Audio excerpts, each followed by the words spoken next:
Good evening, everyone. Welcome to Trades Talk with me, your host, Pop. And on this stream, we take a look at the world through an industrial point of view. We'll look at some news, what's going on out there in industry. We'll also take a look at some articles that were written about the shortage of skilled trades. We'll take a look at our injury report of the week. And then we'll follow that up with some pictures and videos of things I've been working on. But before we get to all of that, I just want to say hello to you, DJ Ronnie G. Look at you first in the chat. Yeah, right on. Nice to see you, DJ. Keep letting go of the shift key too late. That's okay. A little bit of caps never hurt anybody. But all right, let's get to it here. I've got some news to get to. Courtesy of Plant Magazine. Yeah, yay, injury reports. Yeah. Most of the time, they are not good. They don't end well. But I was checking this out today with the news here. Trump threatens tariffs and decertification on Canadian-made aircraft. I'm quite curious about how he's going to do that.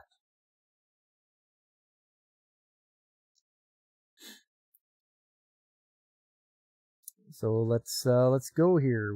U.S. President Donald Trump singled out Bombardier in a threat to decertify and tariff Canadian-made aircraft Thursday, marking the latest escalation of trade tensions between the neighboring countries.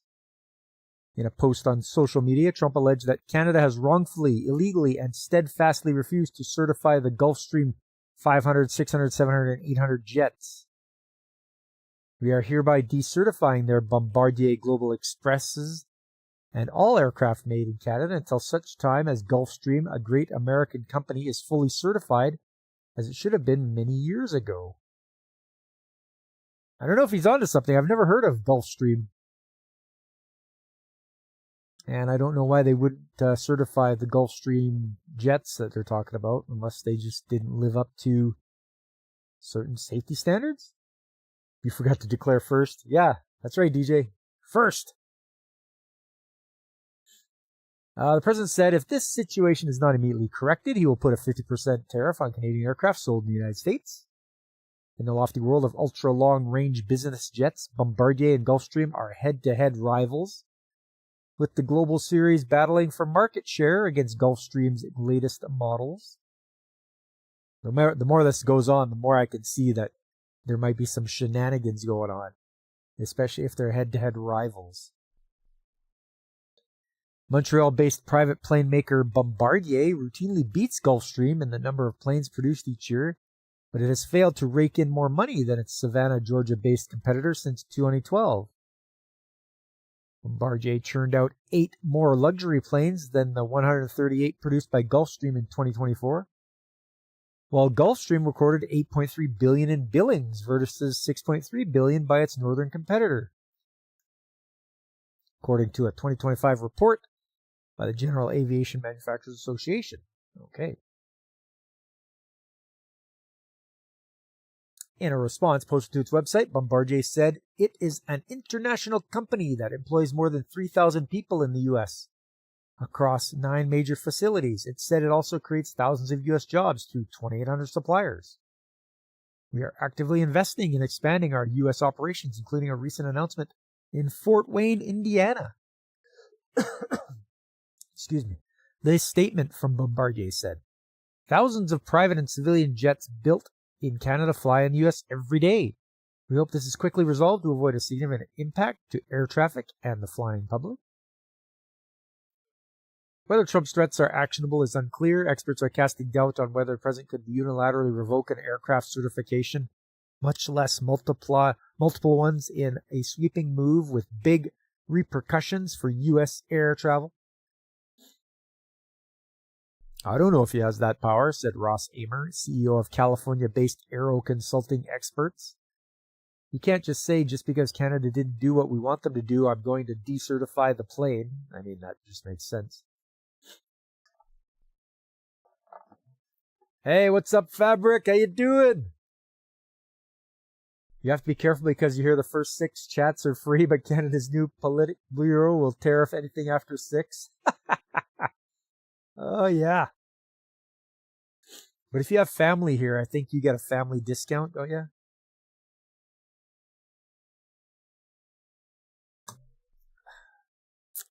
Amer said the president has the authority to ground aircraft in some extreme cases, as he did with the Boeing 737 MAX 8. The jet was banned from the skies for 20 months during the first Trump administration due to safety issues. Trump's move to effectively do the same to all aircraft made in Canada would ensnare 5,425 jets and helicopters that were assembled north of the border and registered in the U.S., according to aviation analytics firm Curium. These include aircraft built by Bombardier, Airbus, and Texas-based Bell Textron. Curium counts 2,678 Bombardier planes registered in America by more than 1,200 operators. The single-aisle Airbus A220 is relied on by major carriers, with Delta Airlines flying 46 and JetBlue flying 10. Oh, and Ni Hao, eh? Yeah. Yeah, I have a bad feeling we're going to be having lots of rice here. But if we break away, it'll be a lot better because we don't want to. We keep saying Communist Canada is getting in bed with China. So hopefully Alberta does the right thing and decides to, take our ball and go home. Like, there is nothing that says we have to stay as part of the Confederation. We should be able to leave. It's been Quebec wanted to. It's only natural that we should want to, the way we've been treated. We should be able to just leave and become our own nation. We'll see how it goes, though. I'm hopeful, but I know that they're going to start doing scare campaigns, and misinformation is going to be spread around, so they're going to try to just sabotage it from within. I can see that happening. Poutine on rice, you don't know where to start? Yeah. Hey, what's up? Real Wade Nation Gaming. How you doing, man? Nice to see you. We're just going through a little bit of an article here about Trump wanting to decertify planes made in Canada.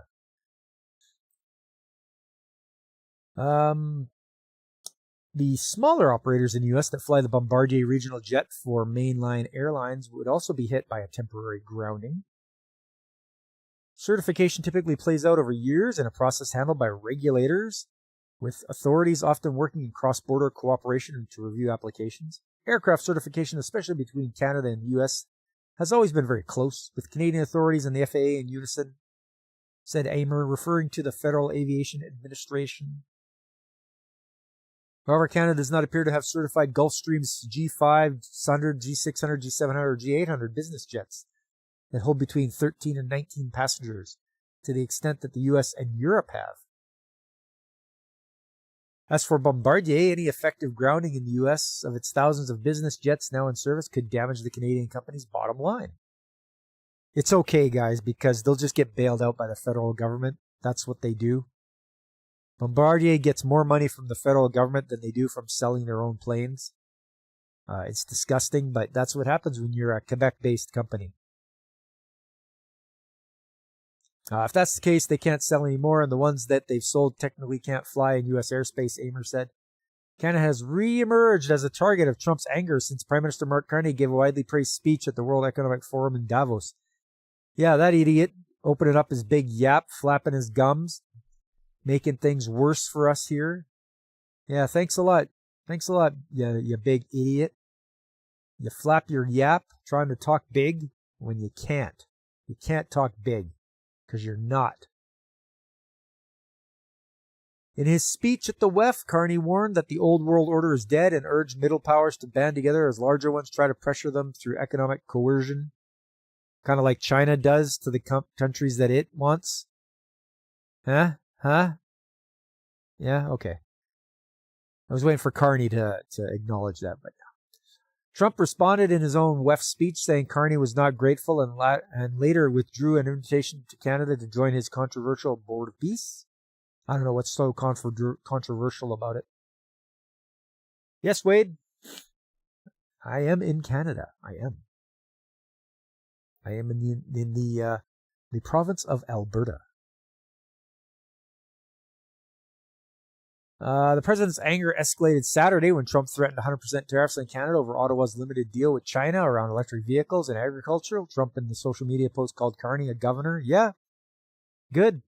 It was stupid of Carney to open the floodgates for Chinese-built EVs. If you guys want something that's going to burn up and become your coffin, go ahead and buy one. But it's gonna happen. They're substandard garbage. I'm not even gonna buy it. I wouldn't even consider buying a Chinese EV. But that's what he wanted to do. I don't sound Canadian? Oh, thanks.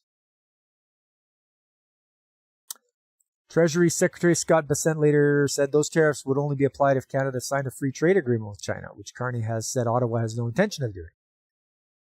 Later Thursday, Trump again took aim at Canada while attending the premiere of Melania Trump documentary at the Kennedy Space Center in Washington. Fabric, thanks, man. When asked about the United Kingdom deepening ties with Beijing, Trump said, "It's even more dangerous, I think, for Canada to get into business with China." Trump said, "Canada is not doing well. They are doing very poorly," adding, "You can't look at China as the answer." I agree, you can't. This is the stupidest thing to do. China comes in, they lend you money, and then their influence permeates your country, and then you turn into another China. That's just how it is. So he's playing a dangerous game, cozying up to the biggest communist country on earth here, who treat their own citizens like terribly. It's just disgusting, and the amount of malnutrition and starvation and the way how many people have died in China is just unbelievable. Other dictatorships have rookie numbers compared to China. You don't want Alberta to join us? That's okay. We just want to be our own country. That's what we're going to strive for there, Real Wade. We're not going to...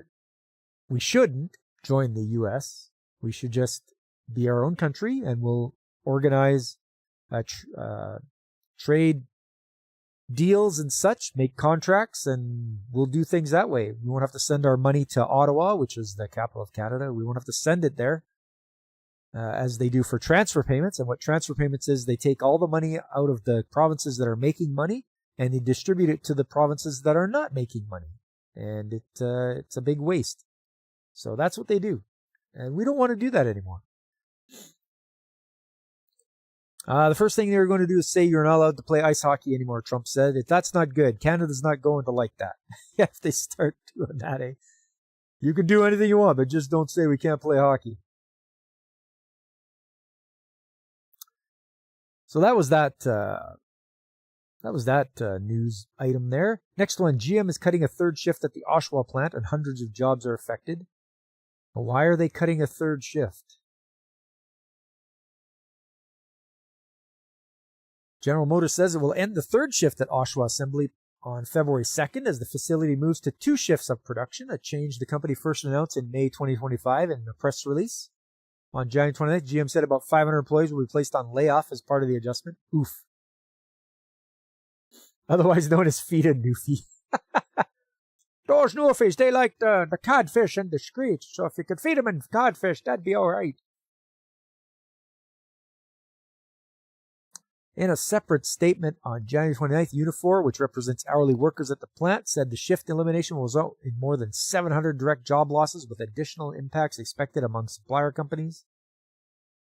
GM said it has worked with the union to provide separation packages, retirement options, and other supports.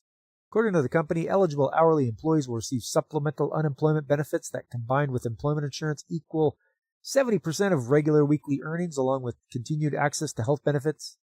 GM said workers will also receive outplacement services and counseling. Oof, this is a rough go here. GM's cutting production because dealers have a backlog that isn't selling. Yes. Yeah, and let's not forget, remember when people were wanting vehicles and the dealers didn't have a lot of stock and they're like, well, if you don't like it, you can take off. You know, we got what we got, so take it or leave it. I don't know, charging you whatever they wanted. Well, now the chickens have come home to roost. They have a glut of vehicles, and it's like, well, remember how you treated us? Well, now it's time for us to make you guys suffer. So the dealerships can just have all their giant stock and deal with it.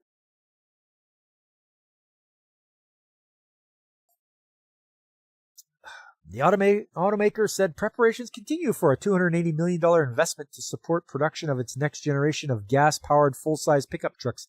You see that? Not a mention of EV. Not a freaking word about it. Next generation of gas-powered full-size pickup trucks. Oshawa Assembly builds light and heavy-duty Chevrolet Silverado models on the same line, and part of the facility will continue to support aftermarket stamping and sub-assembly work. In its statement, Unifor linked the shift reduction to the 25% U.S. tariff on Canadian-built vehicles and said GM increased Silverado production in Indiana before confirming the decision. Yeah, that makes sense. They've shifted from one plant to the other. The union said it proposed an option to retain the third shift until collective bargaining begins in fall 2026. So there you go. They're cutting it. There's a glut of vehicles. And that means there might be good deals out there if you're looking for a vehicle. I know if there's a lot of extra stock around, you might be able to get a good deal. Hey, what's up, Veritex? How you doing? Alberta would not have to become a U.S. state. It could become an allied territory with some self-governance, in your opinion? Say like Puerto Rico. Yeah, that's what I thought too, Veritex. We could be like a U.S. protectorate or something like that. We don't have to be a state. But we could use U.S. money, etc., all that kind of stuff. Whatever they want to do. As long as I'm not sending my money to Ottawa anymore. I'd like to keep it in the province.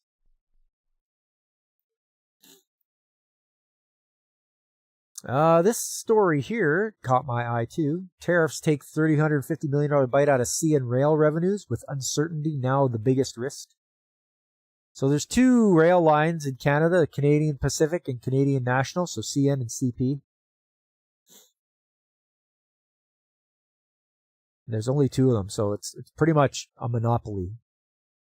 So I'm not going to feel bad for I don't feel bad for the rail companies, because they make billions a year. So it's not a boo-hoo cry for the rail company. They've got a monopoly as the only people in town to use. And yeah, I'm not gonna feel bad for them. When the designs they make them produce are crap, overly complex, not likely to last, and too expensive for many to maintain, sales suffer. That's not the factory's fault, that's the engineer's fault. Yes! Things being over-engineered sometimes just don't make it better. They make it so that you can't even work on it anymore. Or even a certified mechanic can't work on it anymore. They make it so difficult. I think it's time to get back to basics. But I doubt they'll do that. They're going to try to make things better, faster, cheaper. And they're going to be like, oh yeah, this is the way we're doing things. Bottom line. Your buddy bought a 25 Silverado, loaded the bed, and it bent the bed and the doors wouldn't open. Oh man, sorry for laughing, but that's funny. You load the bed and the doors wouldn't open. That's terrible. I think we should like buy like 90s trucks or something. Trucks from the 90s were built way better. Even the 70s trucks. Those things, twin I-beam frame and all that. Like what the Fords had, the twin I-beam frame, like that's what you get. Get yourself a work truck. Not something that folds on you and can't even open doors after.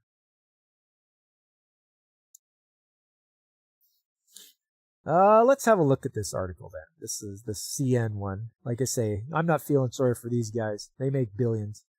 Tariffs and economic angst delivered a significant blow to Canadian National Railway Company last year as the question mark hanging over North America free trade continues to threaten profits in 2026. Tariffs, trade uncertainty, and volatility impacted our full year 2025 revenues by over $350 million. Chief Commercial Officer Janet Drysdale told analysts on a conference call Friday. Forest products and metals took the biggest bruising, she said, with the two segments seeing a year-over-year revenue drop of 8% and 4% respectively in the latest quarter. The precarious state of the United States-Mexico-Canada agreement up for review this year raises further questions about cross-border trade. The biggest risk around USMCA is uncertainty. There's investment that's sitting on the sidelines, and our customers included are wondering under what rules they'll be investing in the future and whether they should do that, said CEO Tracy Robinson. It's very difficult to say how this will work out, she said. I read the papers every day. I expect it's going to be bumpy.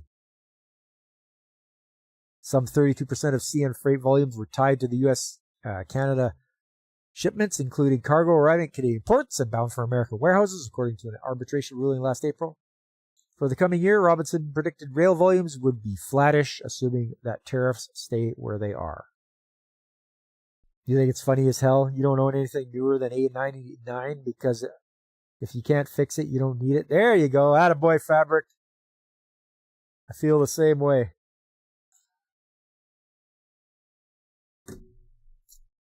CN forecasts that adjusted diluted earnings per share will slightly outpace any volume growth.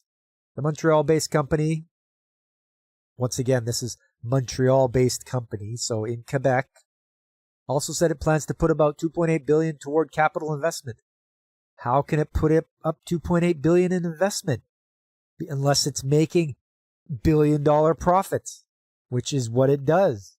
So, like I say, them not having $350 million. Boo freaking who. On top of trade uncertainty, a less publicized source of angst has rippled through the rail industry since last summer.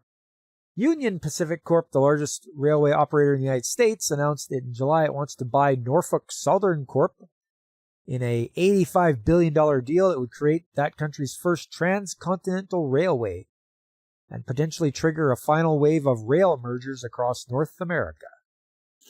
The proposed merger would marry Union Pacific's vast rail network in the western U.S. with Norfolk's rails that snake across the country's eastern half.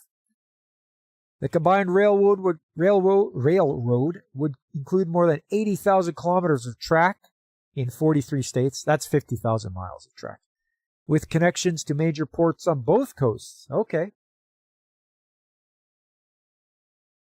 Kuzma will be replaced with a new agreement called Take Off, eh? It's the McKenzie deal. That's right. You have some beer, eh? You hoser. Hey, what's up, Godzillionaire? How you doing? You remember hearing about those bending beds on new trucks a while ago? They tried to get away with aluminum beds. Yes, I remember that. We make light aluminum beds that holes get pushed in them when you throw like a toolbox in the back. A railway just for Transformers seems like a real waste of money. Yeah. Oh, just a second, fellas.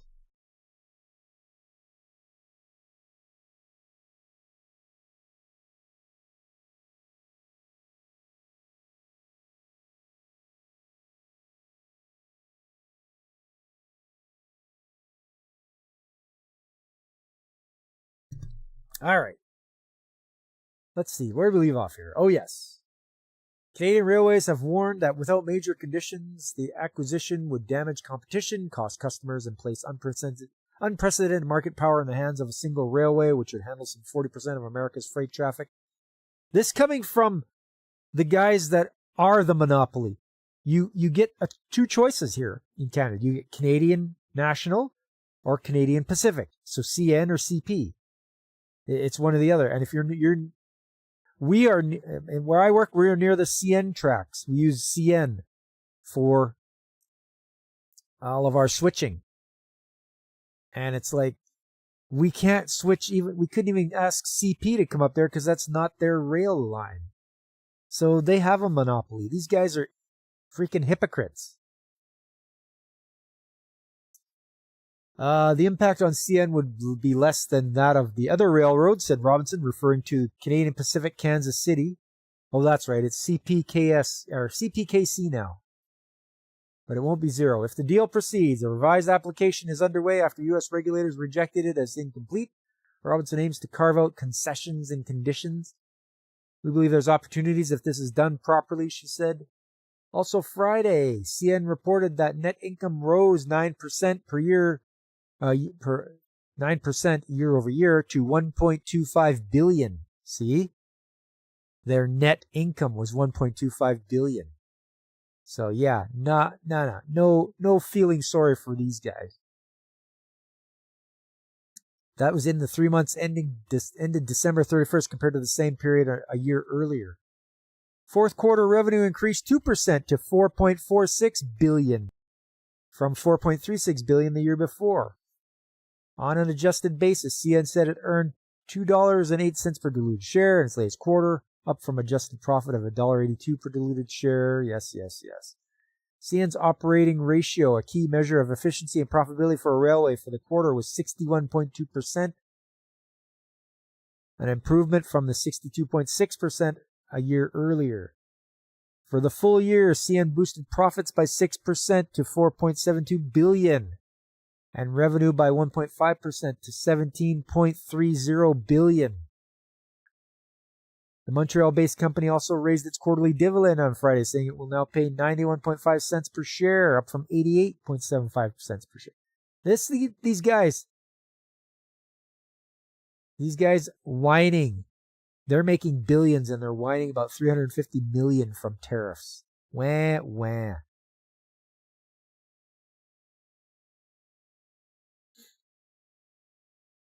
Trucks need frame. Yes, they do. You need to use a strong frame. When you've never driven a truck and hired to design one, that's what you get. Yes. Let's see. Federal automotive strategy needs to reward Canadian production. I'm not too interested in that one. Let's move along then. I found this from Houston Public Media. Texans struggle to recover from disasters because of construction worker shortage.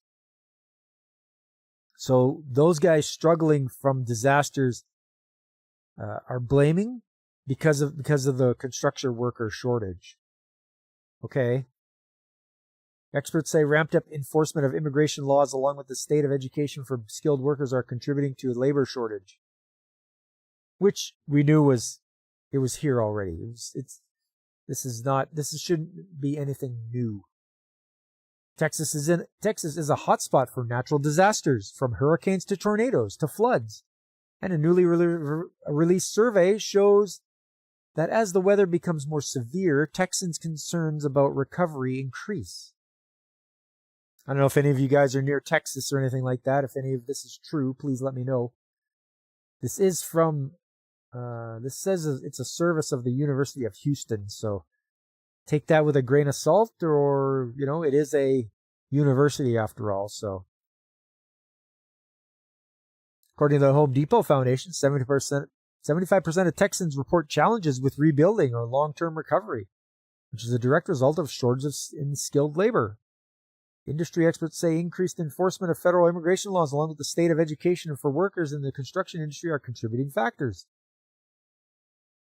We are seeing a clear trend where disaster-impacted communities are experiencing delays in long-term recovery and the rebuilding process, with the lack of available labor being one of the primary issues, said Aaron Eisen, executive director of the Home Depot Foundation. It's all lies, Godzillionaire. It's all lies. As fewer people are interested in working in carpentry, plumbing, HVAC, and electrical fields, the gap between older professionals and a new generation of workers is widening, according to the foundation. Disasters that damage homes and other buildings, meanwhile, keep coming. What if we build homes out of, like, concrete? Would that help? You know, you keep building them, and I've seen the guy on YouTube here, the guy that goes around the size home inspections, and he does the home inspections, and the builders that build the homes don't like it because he's like, look at this. This shouldn't be like this. Look at this. This isn't put together correctly. So, yeah, you get what you pay for, and also those guys are cutting corners. Maybe your house wouldn't blow down if it was built properly. Translation, how dare you deport our cheap labor? Yeah. You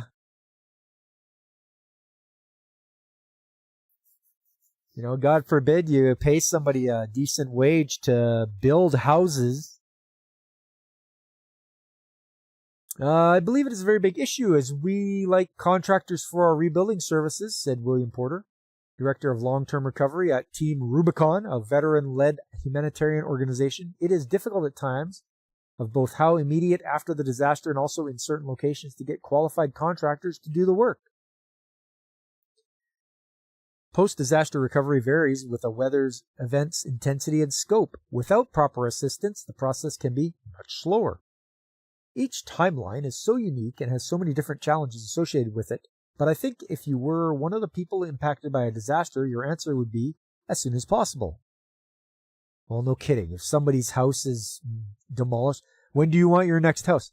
Oh, you know, a couple years is fine. No, they're like, yeah, can we get it started like right now? Like, how stupid. Like, of course people want it right away. Each timeline, under the Trump administration, ramped up immigration enforcement has also affected the construction industry. According to Edward Brady, CEO of Home Builders Institute, immigrants account for 25 to 35% of the skilled trades workforce. He says immigrants' fear of being detained or deported has prompted some to leave their jobs or leave the country entirely. This is no judgment on policy, Brady said. It is the reality of what is happening. Brady argues that people without legal status who have been in the country providing skilled labor should have the opportunity to become U.S. citizens, so they continue to provide the services. What about the people that try to get in properly rather than sneaking in? The people that go through the proper channels, they should be given, priority for things rather than sneaking in and getting, just being there illegally. Unlike a Zentradi Godzillionaire has a built-in welding torch. Yes, he does. Yes, he can fire that up anytime. Certainly, any immigration policy and changing policy will affect the workforce, he said. The workforce gap also persists due to limited interest among younger generations and insufficient opportunities in schools, according to the Home Depot Foundation.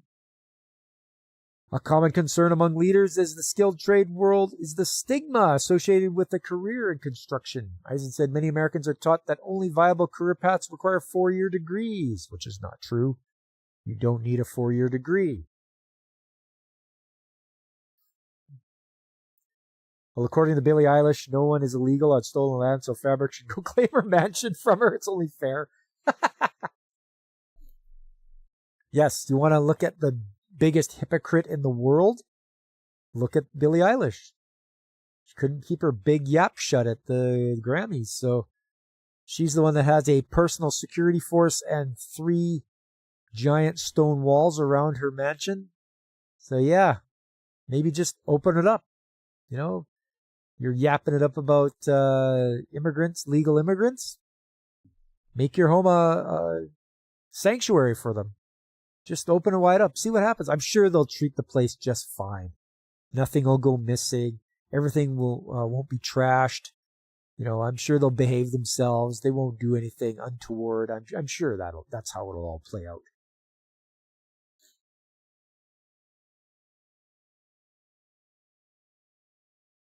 Legal immigrants don't worry about deportation, but those people have to be paid the same as an American. They want the illegals that they can cheat. Oh, yeah. Yeah, I get it. Common concern among leaders in the skilled trade world is the stigma associated with a career in construction. Yes, that's right. There are over 300,000 open jobs today, and that is expected to balloon to 4.1 million openings in the next 10 years. As 40% of current construction workers retire by 2031. There's this generational shift as the older workers retire. There's not young people coming in behind them to take their place. Remember what I said before, guys, this is all demographics. This could be plotted out years ago. Back when I was in trade school in the 90s, I was told we were going to be able to pick and choose the jobs we want to go to.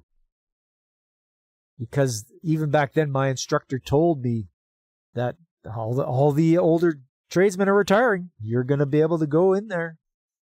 So it's a good time to learn the trade. I'm like, okay. To help shore up the skilled trade workforce, some leaders in the field are targeting opportunities for the younger generation and seeking change in the education system. Brady argues that there has not been adequate opportunities to integrate skilled trades training into high school or community college curriculum. The federal government and state governments put a lot of money into higher education. Brady said, we need to make sure there's a proportional investment in alternatives to higher education.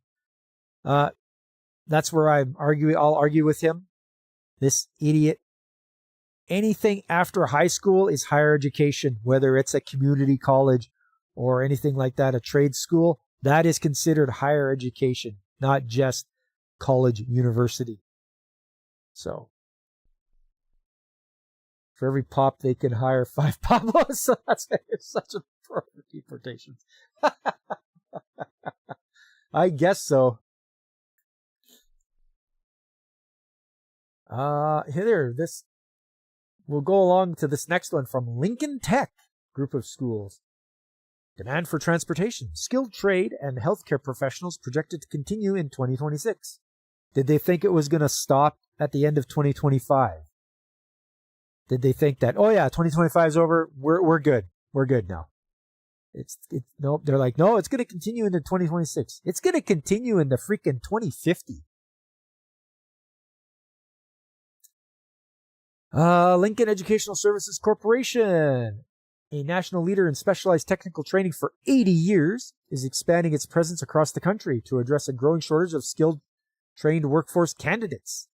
The latest figures from the U.S. Department of Labor Bureau of Labor Statistics project more than 7.3 million hands-on positions will need to be filled in several key industries by 2034, making 2026 an opportune time to begin building skills for these in-demand roles. Well, yes, anytime you can start, you should start anytime that you can. But if you start an apprenticeship in 2026, by 2030, you would be a journeyman. And sure, they're saying by 2034, there's going to be lots of positions opened. Then you can pick and choose where you'd like to go and what you'd like to do. Employers across the country consistently talk about the need for candidates with specialized technical skills, says Scott Shaw, Lincoln Tech's president and CEO. In many industries, the opportunity to start a new career has never been greater. Candidates with hands-on skills and high-quality training are in demand no matter where you live, and Lincoln schools are proud to provide that training. Whether you want to turn your passion into a profession or simply take your career in a new direction, Lincoln Tech is ready to help. Your retirement plan is just invest heavily in the first commercially viable AI sexy waifu bot that ought to do it. Yeah, Godzillionaire, make sure you get your money in there. Get in on the ground floor. They won't be able to make them fast enough for demand. Yeah, you guys will be, as long as you build in America. Right? Have your factory here. You should be all right. The transportation industry is projected to add more than 1.2 million jobs for service technicians by 2034, including 700,000 automotive and 265,000 diesel truck. Driven by advancements in onboard vehicle technology, hiring managers are seeking entry-level technicians who have been trained on the modern computerized systems behind everything from brakes and hydraulics to vehicle safety and emissions. Collision repair and heavy equipment maintenance are also positioned for growth. Fabric, you plan to open a topless laundry at 24. Call it Fabric Folds. I'd do my laundry there. Yeah, sounds good.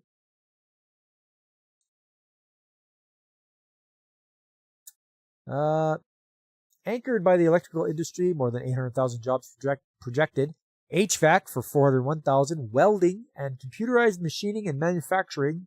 Skilled trades are expected to offer nationwide opportunities for anyone looking to launch a hands-on career in a field not susceptible to AI. Residential and commercial service providers, construction companies, and expanding infrastructure projects ensure skilled, qualified candidates can have a range of employment possibilities when they enter their chosen field. Lincoln Tech collaborates with organizations and hiring managers across the healthcare sector. Support roles in medical assisting, practical nursing, dental assisting, and patient care are added, combined 4.2 million jobs. Positions that are ideal for people with compassion, political skills, and a drive to make a difference in the lives of their patients. Strong workforce is essential to the continued health of the American economy. Our partnerships and collaborations with employers in the transportation, healthcare, and skilled trades sector will help ensure that 2026 is a year of growth for job seekers and organizations alike, as we have done since our founding 80 years ago. Lincoln schools across the country, including new campuses in Houston, Texas, and Leviton, Pennsylvania, provide career training for these in-demand career fields. Since 1946, Lincoln Educational Services has worked to support individuals and organizations by helping to build a stronger, well-trained workforce and preparing students for careers that allow them to support their families and pursue their dreams. Okay, there we go. That was just a giant advertisement for Lincoln Tech schools. And finally, I don't know where Lewiston is. Doesn't say, but I saw this was quite something that is relevant in this day and age. This is an opinion piece. Opinion: America needs more masculinity to fill tradesman positions. Society has spent decades telling boys that masculinity is toxic, which it is not, everybody. There is no such thing as toxic masculinity.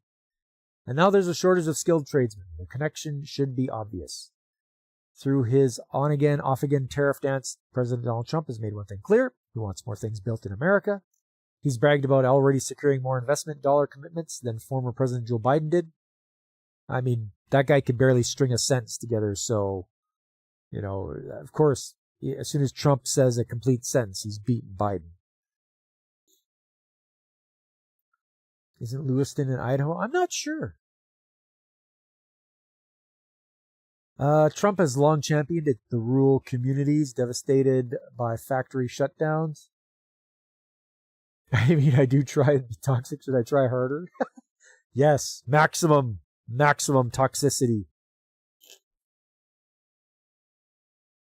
It's one reason that he's enjoyed such strong support in Middle America. In his speech at the Republican National Convention last year, now Vice President J.D. Vance detailed the importance of remembering that America is both a nation and our homeland. The hardworking people I grew up with love this country, not only because it's a good idea, but because in their bones, they know that this is their home. He said. He continued, this is the source of America's greatness. This is why Trump and Vance are so determined to rejuvenate America's industry. But there's a major obstacle to accomplishing this: shortage of skilled workers. The toxic masculinity thing is still rather new. The insane push of college for everyone. Borrow if you have to get that BS degree is a fault far more. Yes, Veritax, yes. Strongly worded posts won't drive a nail. But I'm typing as hard as I can. For every 5 tradesmen that retire, 2 enter the workforce, said Micro, host of Dirty Jobs, wrote in 2024, that's a 5-to-2 ratio, and the math is simply not sustainable. Spoiler for the article. Yes. Whoops. It's not for lack of opportunity. For instance, the Navy Industrial Submarine Base needs to hire 100,000 skilled tradesmen within the next decade, but the companies working there are struggling to find enough qualified employees. One reason is that society has relentlessly pushed students toward college. Former President Ronald Reagan once said, if you want more of something, subsidize it. And the government has, dumping trillions of dollars into higher education over the decades. Really? Trillions into education? Is that true? Really? Then but then it might just be going to universities and not trade schools. So, anytime anyone tells me I have toxic masculinity, I tell them to show me their.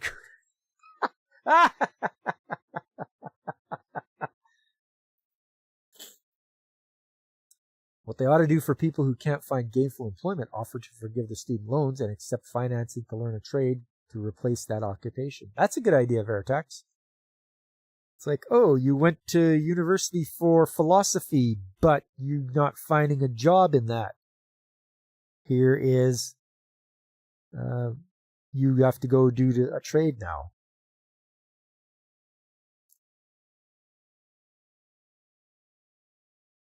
Sure enough, college enrollment more than doubled from 1972 to 2022, growing from 9.2 million to 18 million. In 1972, around a quarter of 18 to 24-year-olds were enrolled in college. In 2022, it was 39%. This hasn't just limited the potential pool of future welders and plumbers, it sent the message that those careers are second-rate, that they're only for people who aren't smart enough for college. It's a terrible and false message. It may not earn you a high SAT score, but understanding how wiring pipes and parts work in the real world is a much-needed type of intelligence. Men working with their hands literally built the country.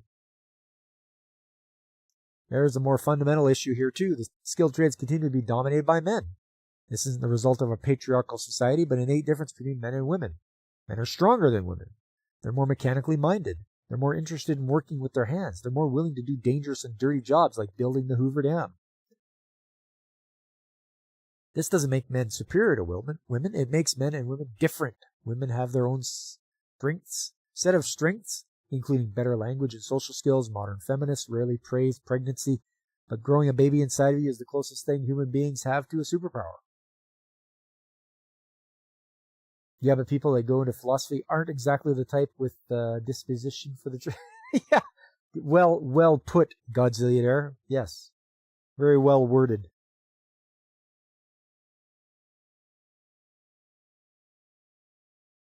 But society doesn't nurture the unique strength of boys. Most schools want little boys to act like little girls. The doctors prescribe Ritalin to boys who can't sit still.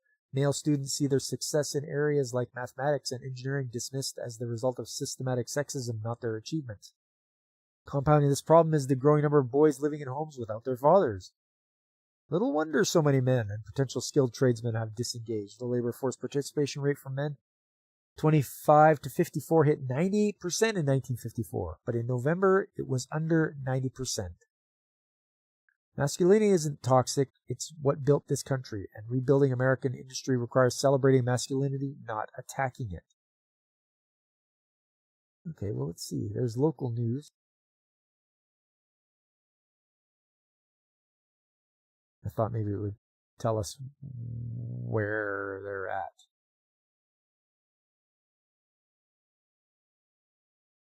But I guess not. Oh well.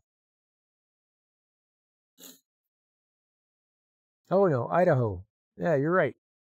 I think Godzilla said Idaho.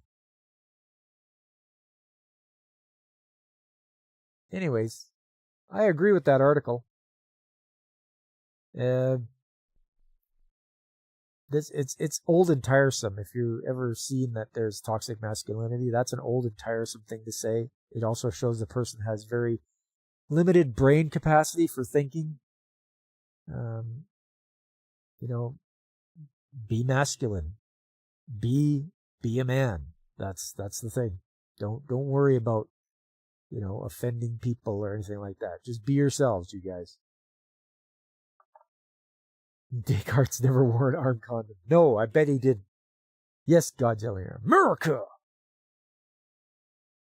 All right, fellas, let's head over to the injury investigation. Worker fatally injured after a slip and fall in a parking lot. And this can happen to any one of us. It's that time of the year. Up where I'm at right now, we're having a thaw and freeze cycle. So we go above zero during the day, and then we dip below zero overnight. So things thaw out, they melt, and then they freeze again at nighttime. So this counts more than ever now.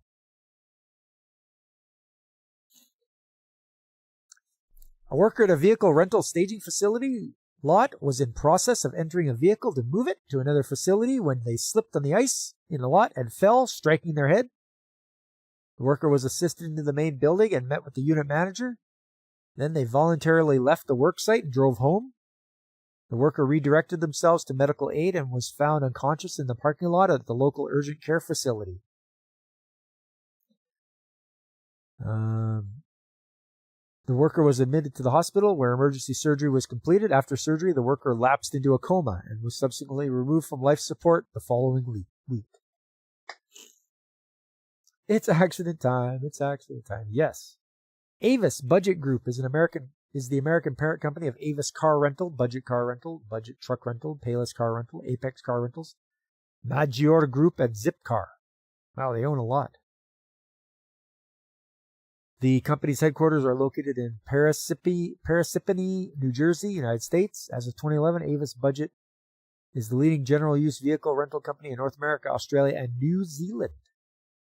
The worker, a shuttle driver involved in the incident, was an employee of Avis Budget Group and was based out of Edmonton. The worker was employed as a shuttle driver and had been in that role since July 2018. As a shuttle driver, the worker was responsible to move vehicles between the Avis Airport lot and the Avis South Edmonton City lot, and vice versa. No equipment was involved in the incident. However, the area where the incident occurred was an outdoor vehicle storage lot, subject to adverse weather conditions. At the time of the incident, there were patches of ice and snow on the ground that were revealed as vehicles were removed from the lot. The outside temperature was approximately minus 16 degrees C with wind chill. The shuttle driver was noted by their supervisor post-incident to be wearing traction aids as recommended by the employers. Okay, so they were wearing cleats on their feet or something to that effect. There it is. There's a picture of the parking lot. And there's some snow around. This is in 2018, so this is a while back. Just yesterday, you slipped at a gas station and slid across traffic into the parking lot. That could have been you. Yeah, that's why I picked this one. This is very relevant and applies to all of us. It's just, he's in a parking lot. And so it's nothing special, no special equipment or anything. You're in a parking lot with ice and snow on the ground. Let's go through the sequence of events. At approximately 8 a.m. Monday, November 5th, the Avis district manager completed a daily operations meeting with the management team via conference call. One item addressed in the meeting was the storage lot conditions and the snow and ice accumulations that changed as vehicles were moved. Manager stated that there had been several potential slip and fall incidents throughout the morning and that required communication from management for increased worker awareness and reminders to use the provided traction aids. At approximately 12:30 p.m., the shuttle driver was entering a vehicle when they slipped and fell. A nearby worker heard the impact. Ooh, you know it's bad when they hear the impact.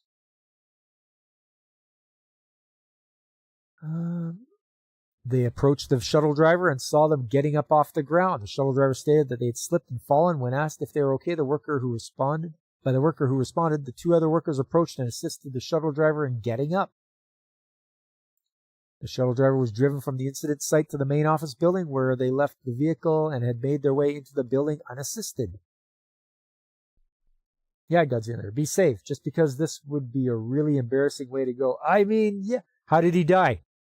He slipped and fell in the parking lot. Yeah. But it would be hilarious. Yeah.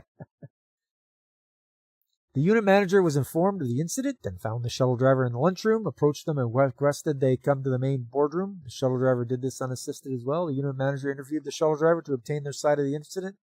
Noted that the shuttle driver was wearing traction aids. During the interview, the shuttle driver stated that they felt dizzy, but the unit manager later indicated that the shuttle driver could answer questions and wrote out their statement of the incident. Okay, as soon as he says dizzy, this guy should be taken to the hospital.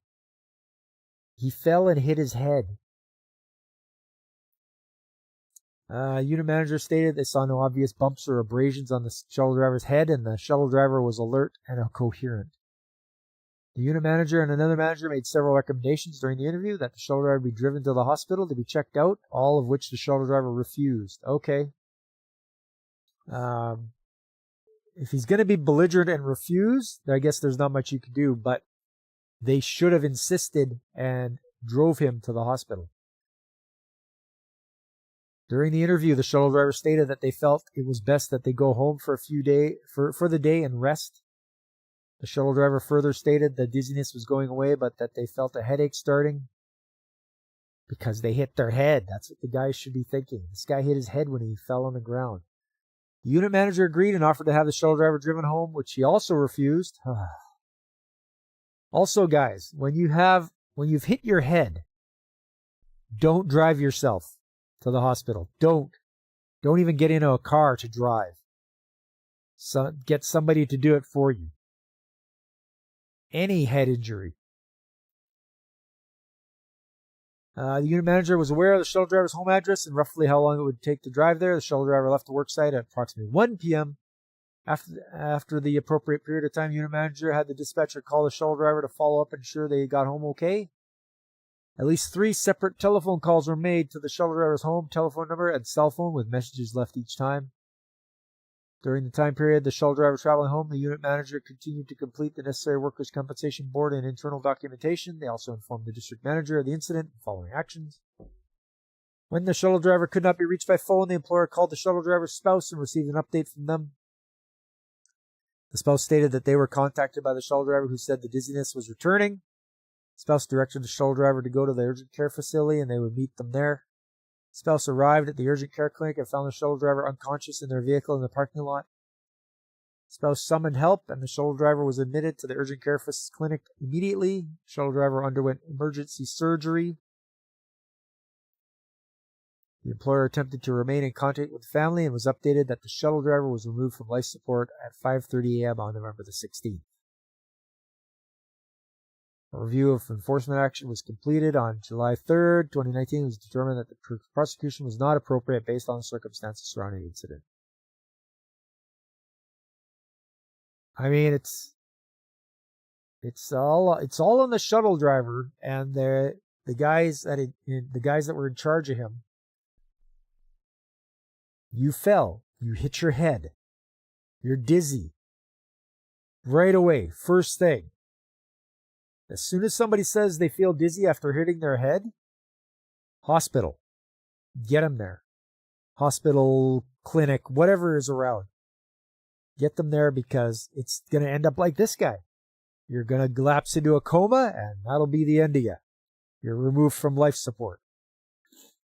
So, this is something that can happen to any one of us during the season. And if you don't have traction aids, look into getting some. They're not that hard to get. I think let's have a look here.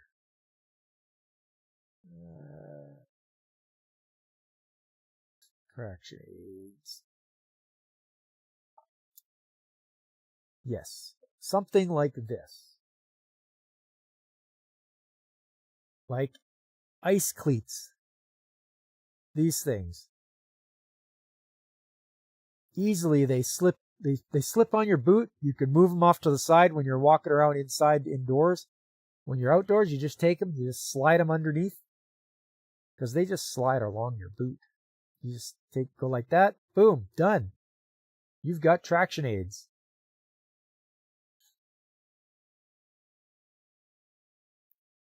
There's other ones too. There's all different kinds. Ones that go over your boots like this. They're like rubber. There's ones with spikes coming out of them, like these guys. Slip your shoe into that. They've got, they got little spikes sticking out of them to dig into the ice.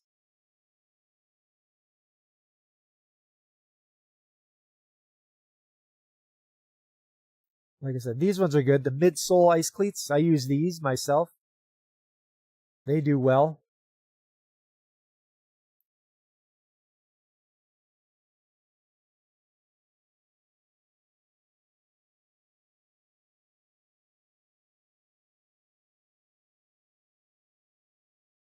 Can we also go ice cleats? The boots. Should give us a little bit better.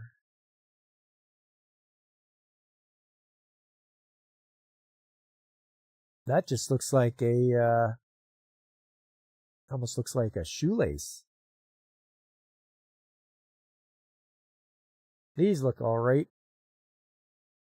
They'll have the metal cleats in them.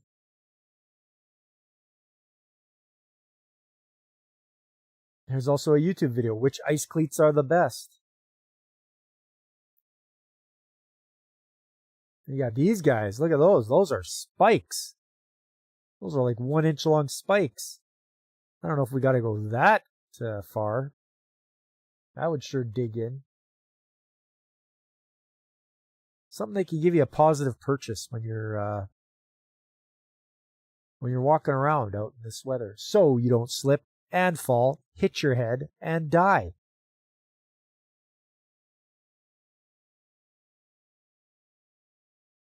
Cleats on your shoes can save you from ice patches so you don't end up in the hospital. Okay, that's from the Twin Cities Pioneer Press. Those ones look okay. Midsole cleats are best. They make toe and heel cleats, but you just spin. Yeah. No, I like the mid cleats. I like those the best. Yeah, man. Spikes.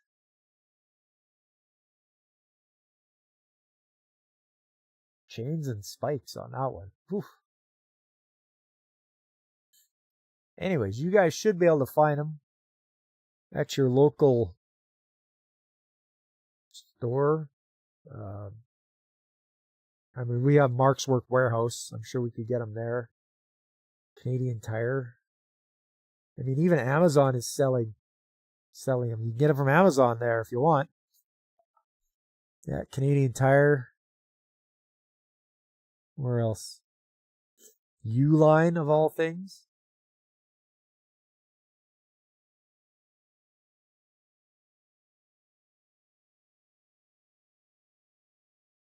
Don't buy them from Temu. Don't. Just don't. Have some pride in yourself. Don't buy stuff from Temu.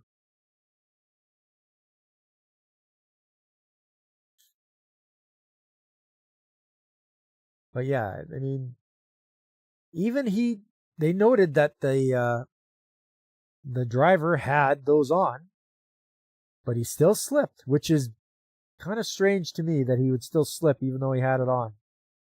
You are up on 1 foot, I know that, getting into the car. Tractor Supply seems to have it. There you go, Veritex. Good stuff. But I know when you're getting in, so he was entering a vehicle. So you got one leg up in the air and one leg getting into the vehicle. Yeah, but then, I don't know about you guys, but I would hang on to the door and the inside of the vehicle, like grab onto the roof or whatever, have your hand on the roof, something like that, or put your hand on the seat or something, so you have 3 points of contact. I don't know. Your problem is that you don't put them on for a quick in and out at the gas station, hence the slide, but you better believe I will from now on. Attaboy, Fabric. Good stuff, man. We want you to be coming here and living a nice long life. We don't want you to leave us over something so silly as that. So yeah. I'm glad you're going to move, or glad you're going to wear them more. When you lived in Summers County, you actually took the handle off an old broom or mop and used it as a walking stick for a bit more stability when it was icy walk. Yay, there you go. Tips for Veritax there. A spiky walking stick or something, a handle. Something with a metal screw in the end of it would be good, so you could just grip it into the old ice there. That's the stuff.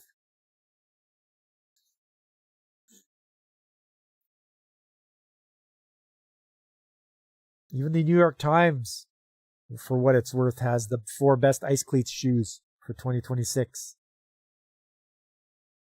These look like chain on there. Let's get a closer look at that.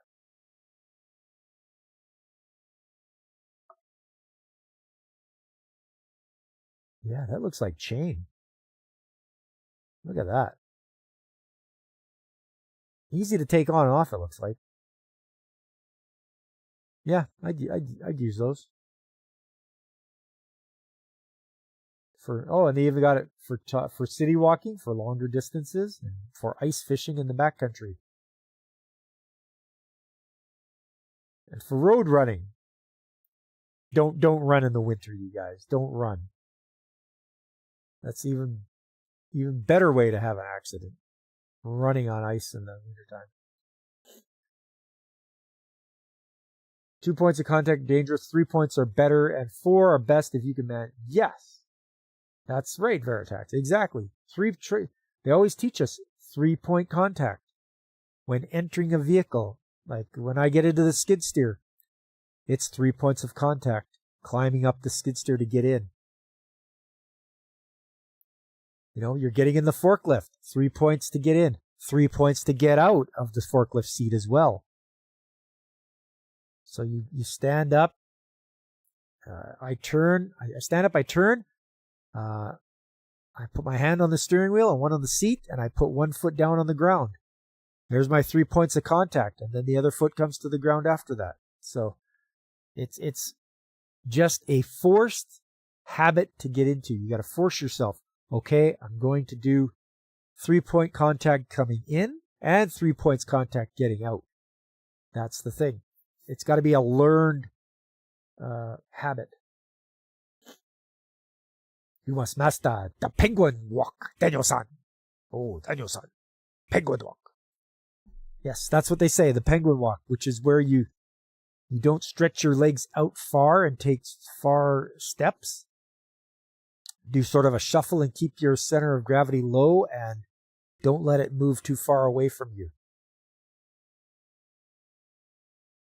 You need a set of crampons for New York City ice. There you go, DJ. Get yourself a pair, then post it and show us what it looks like. Show us your new spikes. These look okay. That looks not too bad. Also, our work boots have Vibram soles, which are supposed to be good in cold weather. They'll have a little snowflake on the work boots.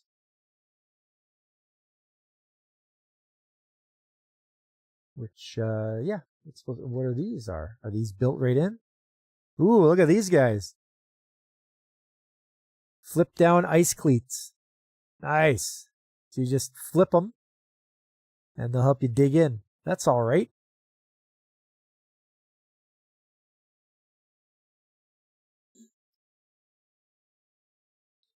Yeah, so like I say, I wanted to pick this because this is something that applies to all of us, especially it's appropriate for the time of year it is, where there's lots of ice, lots of snow.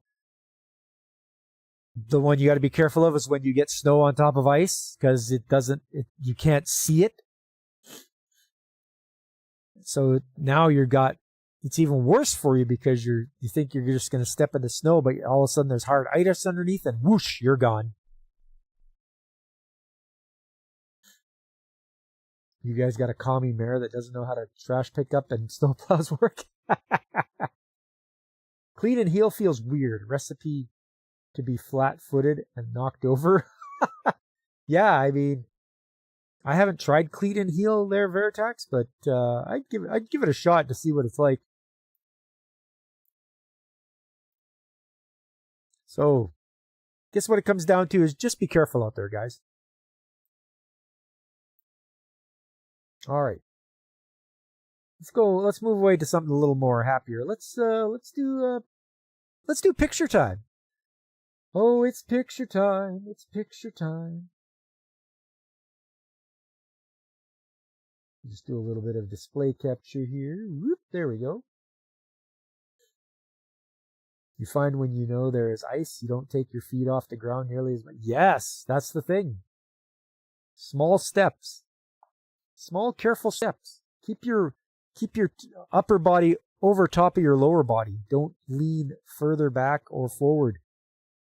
Keep yourself, keep your center of gravity low. All right. Okay, so, hey. I am going to show you what we take our samples to the lab in. Because, yes, we have samples of our product that must be taken to a lab and analyzed to see the purity. Believe it or not. Trust me, you'll spin at the wrong time. We ice engines those things. Well, you're very wise then, Fabric. Okay, well, here we go. So, this is what we have as our sample container. Have a look there. It's a pressure vessel, very small, as you can see. What it does is it gets put in line with the process.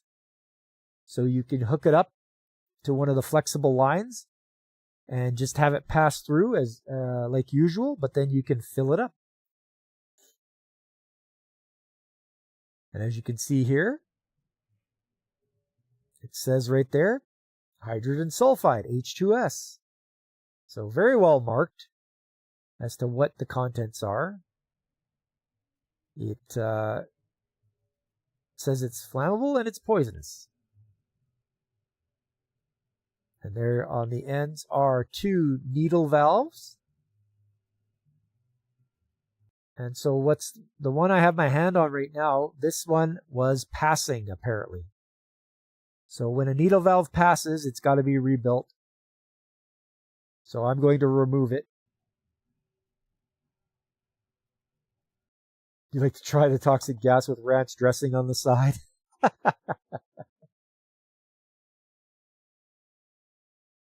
All right, let's try here.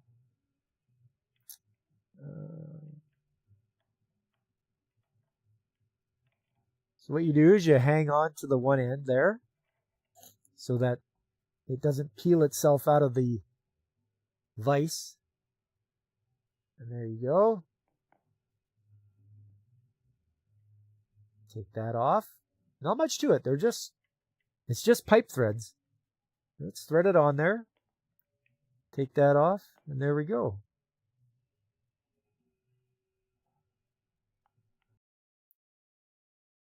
Okay, so once that's done, let's try here.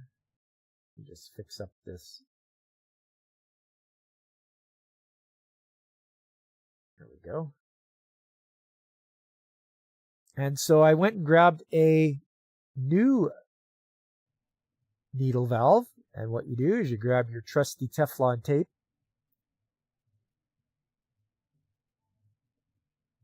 And you only loop this around 3 times. So 1, 2, 3. That's good enough. Don't go more. And you always leave the first thread exposed. So you don't wrap your Teflon tape all the way up to the top thread. That's a rookie mistake that a lot of apprentices make. Always leave the first and second. Always leave the first thread for sure, but if you can, leave the second thread exposed. That way the Teflon tape doesn't get pulled away and into the pipe that you're trying to screw into. There you go. Let me just put that in there. As you can see, the old one is over here. That's the old needle valve, and I'm screwing in the new one.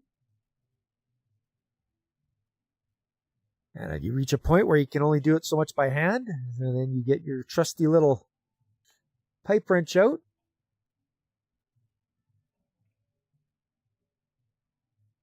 And you tighten it up.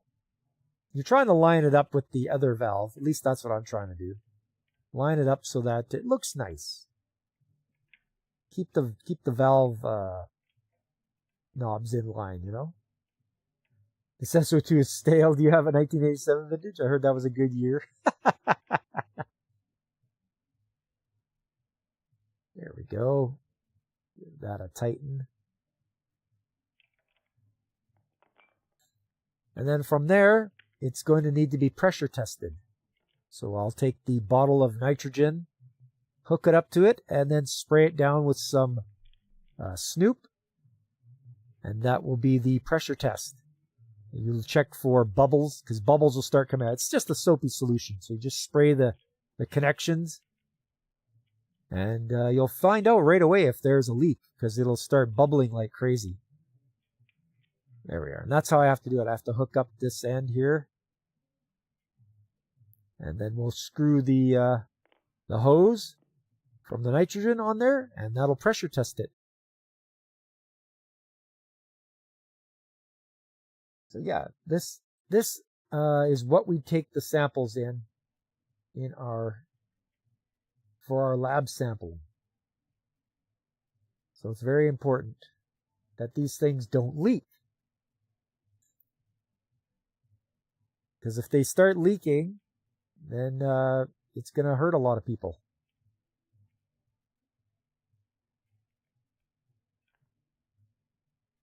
So this came back from the lab, and the lab said it was leaking. So we sent it wasn't leaking. I think the lab caused the leak. I can't prove it. I have no proof, but they would have it didn't leak when we sent it to them. Because we take the sample and then we put it in our little holding area, and if it was leaking, we would have been able to tell. But isn't that just the cutest little pipe wrench there? Look at that tiny thing. And Rigid brand too, so it's good. It's got good quality. Not a no-name brand. There you go.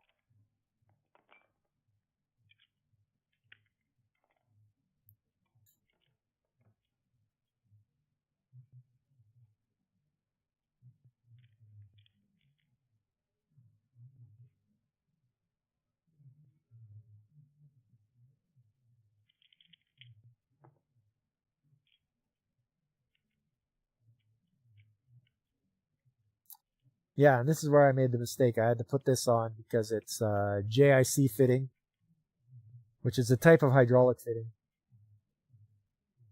And it's that's a JIC to pipe fitting.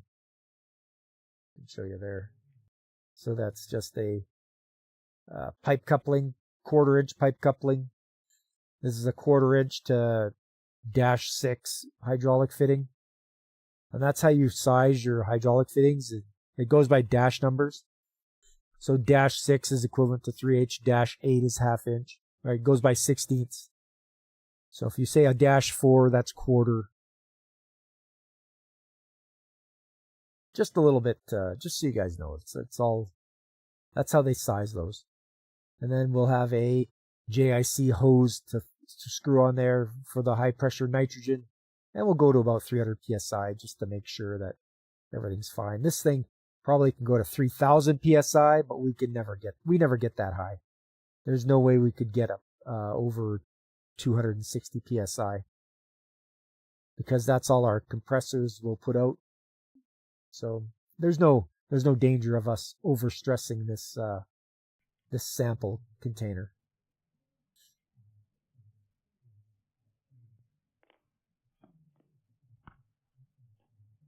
So yeah, so there you go, fellas. That was the old sample container for hydrogen sulfide, in case you ever wondered. And yes, it needs to be checked at a lab so we can say to the customers, yes, it is 99.95% pure or 99.98% pure, whatever it is they're asking for. Average is we're 99.8, I think. 99.8 as far as purity. So yeah, pretty darn pure as far as I'm concerned. Fascinating sample, yes. Yeah, and before I worked on it, I had to get them to purge it. So they ran natural gas through it. So methane, they ran it through that to sweeten it up. And then they ran nitrogen through it to clean the rest of it out. So that's how they purge it. So at least I can work on it so I don't get gassed out. Because in low concentrations, hydrogen sulfide stinks. But in higher concentrations, it burns out your receptors in your nose and you can't smell it. You'd like to ask what H2S is used for, but it might be a trade secret. No, it's not a secret, DJ. It's used in the refining of nickel. So there's a company that we deliver to, and they do nickel refining, and they use what's called an acid leach process, and they use the hydrogen sulfide, the H2S, to mix up and take the impurities out of the nickel. So they make the nickel pure because the H2S removes the impurities. So there you go. That's in case you wanted to know. The Purge. That stupid movie. Sweet flavored hydrogen sulfide. Yes, you got to sweeten it up with a little bit of methane.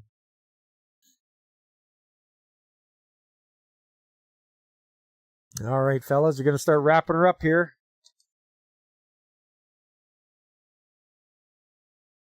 Hope you guys are enjoying my background here. I'm going to have to change it up for February, I think. This is good for December and January, but maybe February we'll get some more waifus on the screen. That's how we 5-cent coins and the X15. Okay. Isn't it used in aluminum refining as well? I don't know. I've only heard it's used for nickel refining, but I don't know. Maybe. If that's the case, I'd wonder if we can find some aluminum smelters that want it.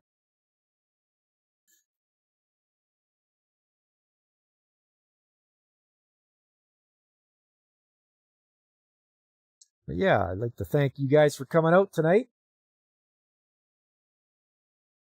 Femme Fatale February. I like your alliteration, Godzilla. Well put.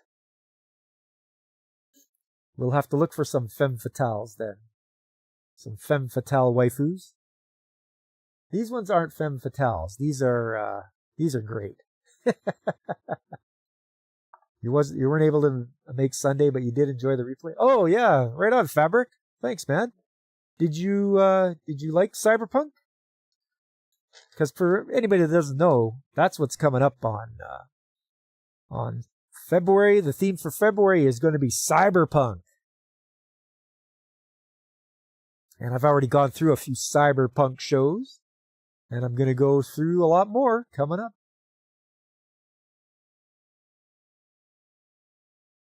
Don't forget to hit that like button, guys. Please, if you wouldn't mind,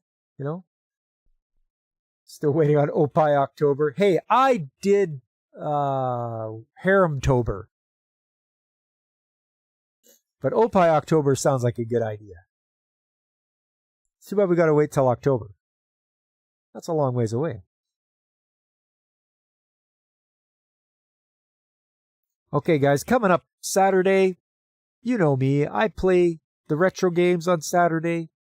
Right now, I'm working my way through Odin Sphere, and man, is this enjoyable. now that I'm able to level myself up and take down those sub bosses and everything like that quickly, it's really, really getting very enjoyable because I'm not struggling.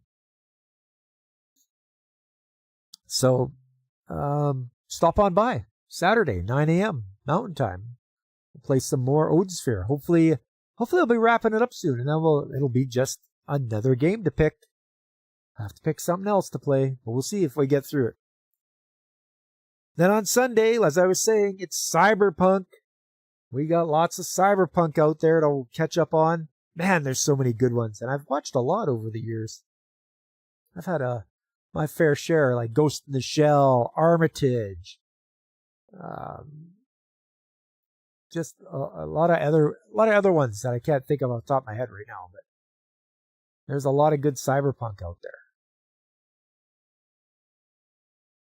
And that's going on Sunday. And then, we'll circle right back around to Tuesday again. Trades Talk Tuesday. You guys know the drill.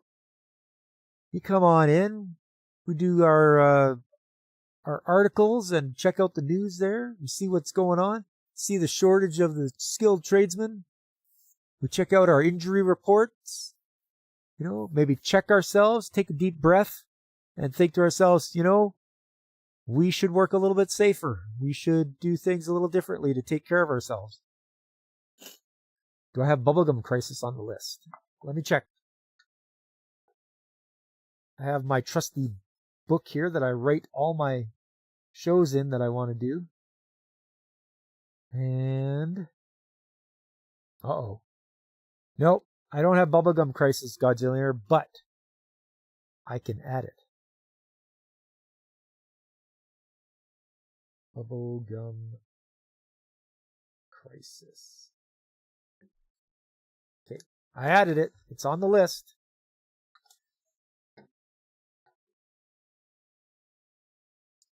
Cyberpunk was the future I wanted. ChatGPT was the future you got. Nicely put. I like that, Fabric. I should use that. You miss working a hands-on job where safety mattered more. Well, it's safety matters no matter what job you're doing, DJ.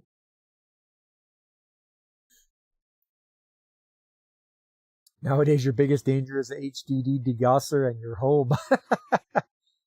Still, play it safe no matter what you're doing. When you're, using that X-Acto knife on the Gundams, make sure you're not, pulling it towards yourself. Maybe make sure you're pushing it away from yourself. Stuff like that. Is this knife blade going to break off and hit me in the eye? Maybe I should wear some safety goggles. Maybe when I'm using my Dremel, maybe I should use a face shield. Because if you ever saw a Dremel cutoff blade explode, it's going to embed itself in your face. So, maybe use a face shield. Stuff like that. Just little stuff. I wear a face shield when I'm using my weed eater on the lawn. I don't want it, it flips around really fast. It can grab rocks and throw them up right in your face. So I wear a face shield. And I wear earmuffs when I'm mowing the lawn. It's that constant droning sound that causes the ear damage. So just little stuff like that. Doesn't matter if you're working in a heavy industry or not. Anything around the house, in an office, you can easily get hurt. Slipping on the floor.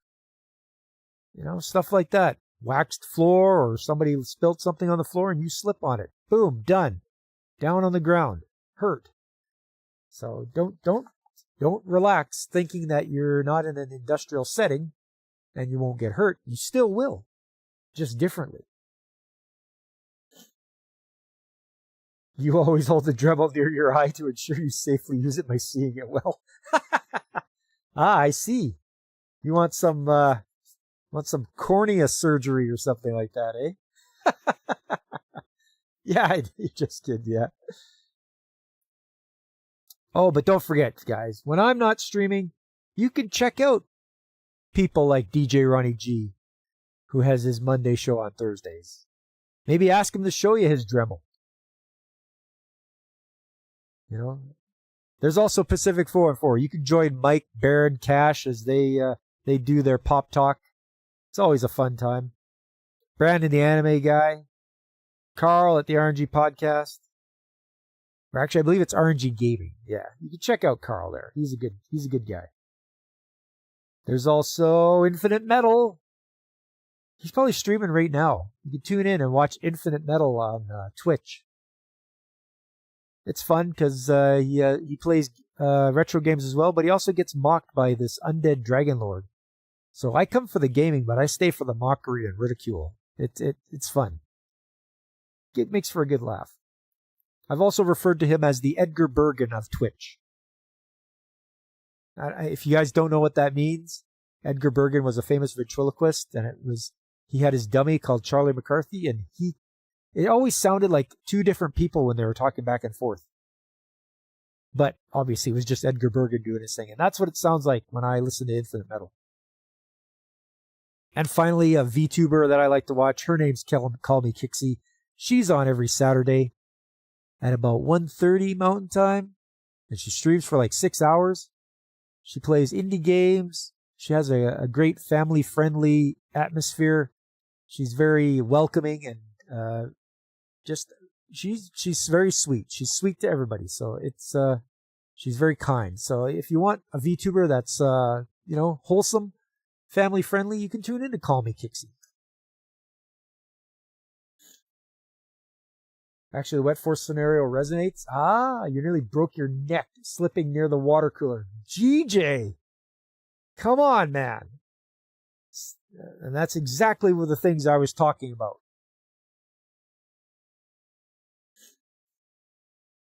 Everyone laughed when you wore a face shield to the strip club after the great glitter accident of 2025. No one's laughing. Attaboy, Fabric. Yeah, there you go, DJ. Infinite Metal. Yeah. You think they use glitter for stealth too? I don't know. I don't know about stealth.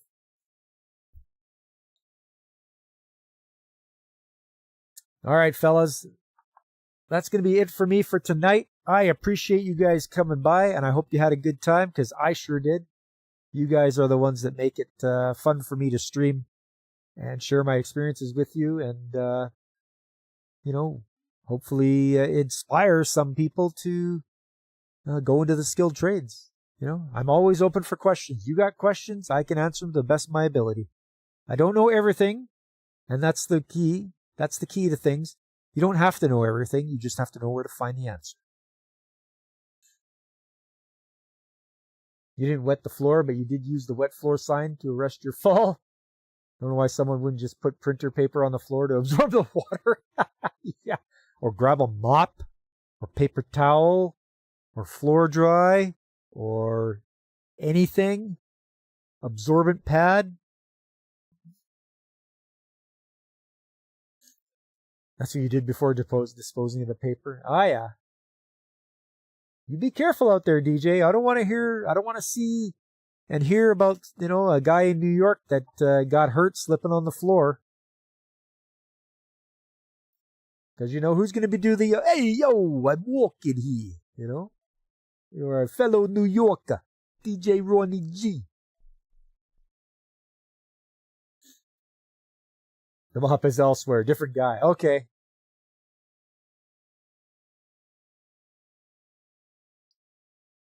Anyways, thanks, fellas. Appreciate you coming by. Hope to see you the next time I'm streaming, which will be on the weekend, Saturday, Sunday. If not then, I'll see you next week on Trades Talk. But until then, I've been Pop, and I am signing off.